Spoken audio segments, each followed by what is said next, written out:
Look, Sean Fain, the new president of the UAW, very different kind of labor leader. Not unlike any I've seen in my career time. And this guy's out to save the working class. This guy is a traditional socialist unionist. He's absolutely leading class warfare against the rich. Um, he feels his members have not been treated well financially, and he's out to right all these wrongs. And on many of those things, I actually agree with him a lot. These workers absolutely deserve a raise, a significant raise. Uh, they probably deserve more profit sharing.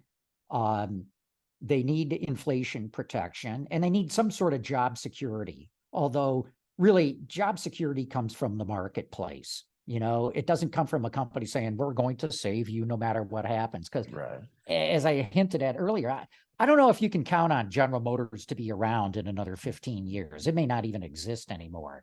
So anyway, because there's such a tight labor situation in the country, Sean Fain recognizes he's got leverage.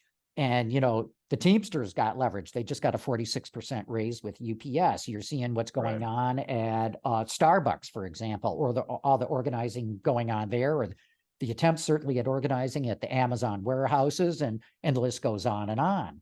And so we're seeing a labor movement in this country right now that Sean Fain recognizes as it's now or never, baby. This is our time. If we're going to ask for all this stuff, now is the time to do it.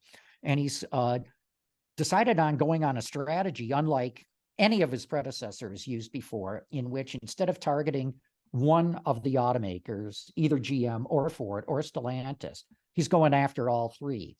Historically, what the union would do is pick a target, as they called it, which would be one of the automakers, and then it would bargain with them.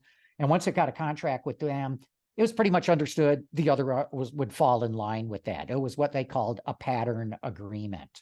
And what Sean Fain has decided to do is, no, we're going to inflict pain on all three of them. And we're going to shut down profitable plants right now. And if they don't get the message from that, we're going to expand the strike. And this coming Friday, 2 days from now, as we record this, he's going to expand the strike, because I believed all along that Sean Fain had to have a strike politically within the union. And the reason I say this is he got elected earlier this year. I think March is when the final election happened. 86% of the union members did not even bother to vote. Right. So only 14% of membership voted. And Fain won that election by 0.4%. So he got in by the slimmest of margins from a very small slice of the membership. And that's when I realized that, plus his rhetoric, which was very anti-company, very anti-rich, that there's going to be a strike. Because politically, he's got to show his membership that he took these car companies and pinned them to the mat and twisted their arm until they cried uncle, and he got all this stuff from them. So I'm saying the strike has got to go on for a minimum of 2 weeks. Minimum. Could go on a lot longer. What I hope, though, is that Sean Fain sees the big picture. I don't think he does. I don't think his members do either, which is that they're competing against non-union auto plants, employing thousands, tens of thousands of Americans, all non-union. This is all the German companies, the Japanese, the South Koreans, all operating plants in America. They build millions of vehicles in the United States. And guess what? Last year, the Detroit Three ended up with 37% market share.